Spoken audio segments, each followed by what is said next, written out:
এই যে শ্রী শ্রী ঠাকুর সত্যানন্দ দেব, ইনি হলেন অভেদানন্দজির শিষ্য। ঠাকুর রামকৃষ্ণদেব শিষ্য হলেন স্বামী বিবেকানন্দ এবং অভেদানন্দ। বিবেকানন্দ বেলুড় মঠ করলেন, অভেদানন্দ বেদান্ত মঠ করলেন। দার্জিলিং জেলায় কার্শিয়াংয়ে শ্রী শ্রী রামকৃষ্ণ আশ্রমে আমি 1 বছর ছিলাম।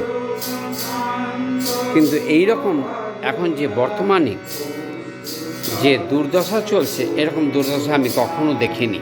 আমার বয়স মাত্র 62, ঠিক আছে? সেই জন্য বলছি, অভেদানন্দ হচ্ছেন ঠাকুর সত্যানন্দের গুরুদেব। স্বামী বিবেকানন্দ অভেদানন্দ 2 গুরু ভাই।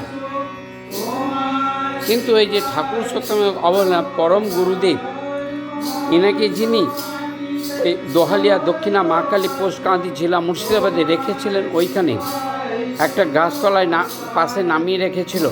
আমি হয়তো সন্ধ্যের মুহূর্তে আজকে আমি উঠিয়ে আনলাম। আজকে তারিখ বার সময় আপনারা দেখে নেন, ঠিক আছে? সেই জন্য বলছে, এই ঠাকুরকে যে অবহেলা করলেন তার গুরুতর দণ্ডনীয় অপরাধ। I don't care, this is all world be careful, हम कुछ नहीं जानते, तुसी की वाले बाबे मुंडे।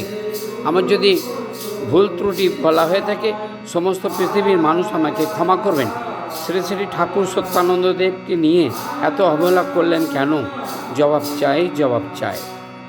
জয় হিন্দ, জয় ভারত, জয় শ্রী শ্রী ঠাকুর সত্যানন্দদেব, জয় সত্যানন্দ সংঘ কি জয়, ভারত সেশন সংঘ কি জয়, রামকৃষ্ণ সংঘ কি জয়।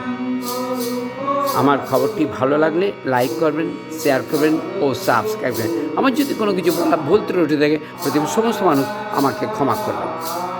খবরটা করতে বাধ্য হলাম, যেহেতু ওই গাছতলায় অনাদর করেছিলেন।